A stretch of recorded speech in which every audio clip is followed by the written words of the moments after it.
Stevens taking on the Patriots on Monday night. I got a guy here who knows a little bit about some big football games. He is a world champion with the Green Bay Packers from a number of years ago. That was a great day because the Steelers lost that game, so we're all 100% behind that. He's promoting his website as well as a 7-on-7 version of football. We welcome Brett Swain, Super Bowl champion, onto the program. And we got to get you to Houston, the Super Bowl. Stop by Radio Row and hang out with us, Brett.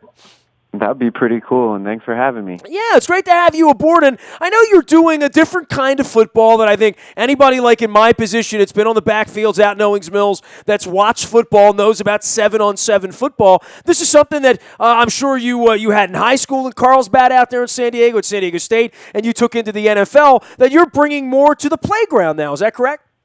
Absolutely. So basically what we're doing is we're taking the drill 7-on-7, what most teams do in practice, and we're taking it and we're making it a non-contact version of a style of football that we like to play.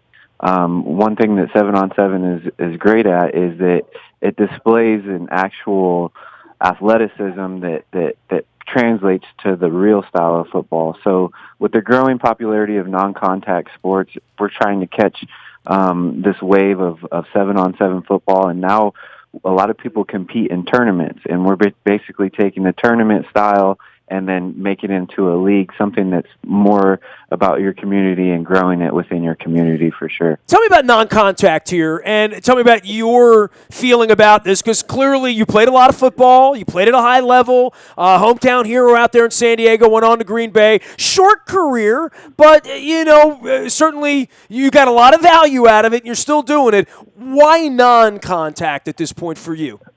Yeah, it's playing as much football as I have and seeing it at a very high level, you kind of get concerned of where football is going, because everything is definitely going towards the non-contact realm, and you would like to kind of promote the real game of football, the tackle, because that's what it is. Eventually, everybody's going to have to put pads on it and play the real game of football.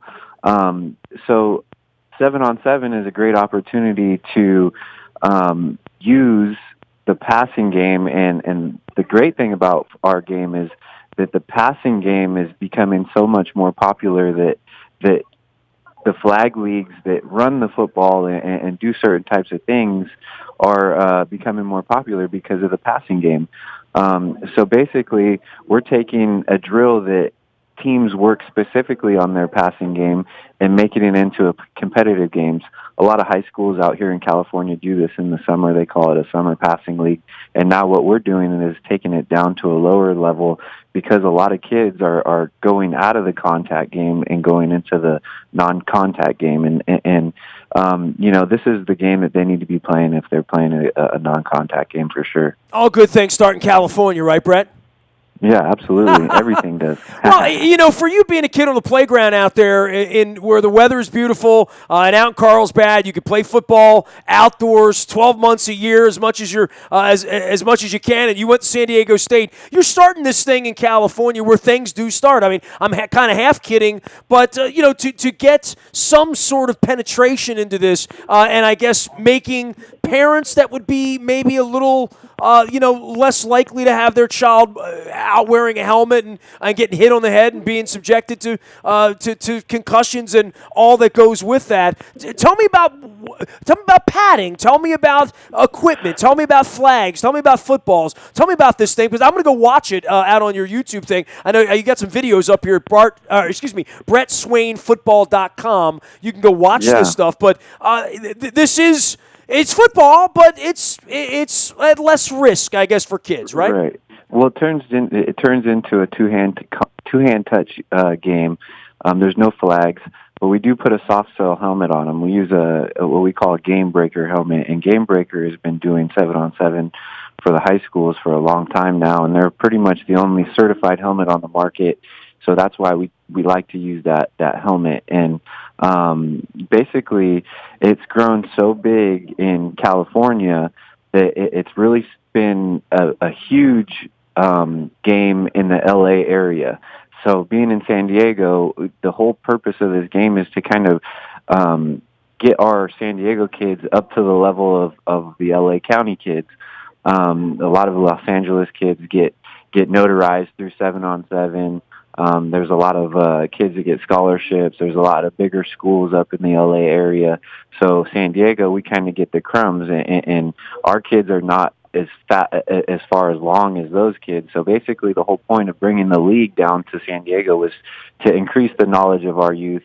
And like I said, it goes back to where our game is going. Is this is teaching a higher level of football at a younger age, and when they're ready to transition over to the game, then their concepts and knowledge and how to play the game at a faster pace is definitely going to be to their benefit. You're still a very young man. You're younger than my son at 31 years of age and out there in San Diego doing this. Why this? Was this something you envisioned when you were playing and realized, hey, I'm probably one of the guys that's not going to go 15 years in this league, and you got a ring very, very early on and, got a little taste of that, even went up to play in the CFL for a little while, didn't you?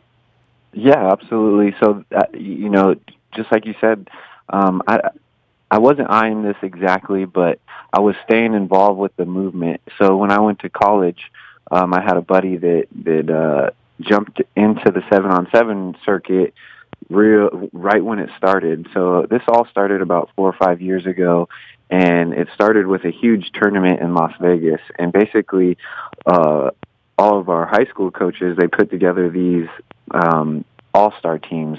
They go into their communities and they try to pick the best players out, whether they're on different high schools or not, and they put these all-star teams together and they go to Vegas and they compete. So my buddy that I played with at San Diego State, he started a all-star team in Oceanside, California, which most of our athletes come from, and he went to Vegas and competed, and ever since then I was kind of staying in contact with him and learning about this whole 7-on-7 circuit. So it's definitely, while I was playing, been something we've been researching and studying up on. So we're very knowledgeable about it. And then, I was able to go up to Canada and spend a year up there.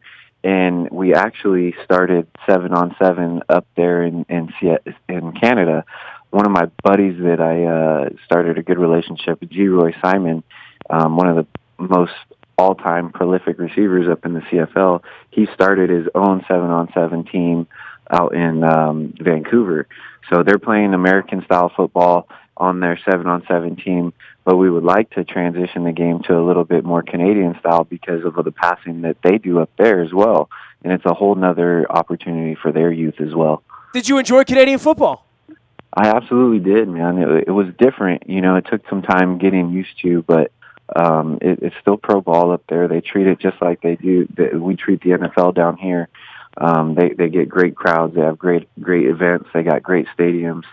It's a big time football up there. It's you don't get paid as much, but it's definitely fun if you love to do it and you want to continue your career. I see a lot of guys going up there and having a great time and finishing their careers. He is Brett Swain, Super Bowl champion with the Green Bay Packers. Also had a couple of cups of coffee in various places. San Francisco with Jim Harbaugh's team out there, correct? And the Seattle Seahawks and the Saskatchewan Roughriders. He's promoting a 7v7 football game. You can read up more at BrettSwainFootball.com as well as on his Twitter page, Brett_Swain16 as in 16. And a San Diego guy. Dude, I need a fish taco bad, man. I mean, I got to come out. I got to get back out there. I was going to come out for the All-Star game. And don't lie to me, man. Did you surf this morning? Oh no, I surfed yesterday morning. I had to work. I had to work this morning. I had to come to school. I'm actually sitting in class right now. The kids are being real good. They're listening to me do this interview right now. So well, I'll let you go. Get back to the kids, man. That's what you got to do. Hey, it was great having you on. It's fun to take a look at your Twitter page. Good luck with what you're doing with 7-on-7 football. And if you do make it out to the Super Bowl and Radio Row to educate the populace, stop by and see us, man. We'd love to hang out. Absolutely. Thanks for having me. You got it, Brett Swain. Brett_Swain16 and BrettSwainFootball.com if you want to learn more. Pretty cool videos up here. Just a whole different kind of thing. Almost looks a little bit like indoor football, but without the contact that we talked about. For those of you out there that have kids that play football, this is a sort of a new thing. Maybe it'll catch on. Hope so. BrettSwainFootball.com. You can find me out on the Buy a Toyota Audio Vault 24 hours a day from anywhere in the world on your mobile device by downloading the TuneIn Radio app. We do come in crystal clear from anywhere in the world. Nasty at WNST.net reaches me. I am a very available individual. Twitter, Facebook, LinkedIn, Snapchat, Instagram, and streaming live on Facebook Live, as well as on our YouTube WNSTV channel. We are WNST.net, AM 1570, and WNST Towson, Baltimore, and we never stop talking Baltimore sports.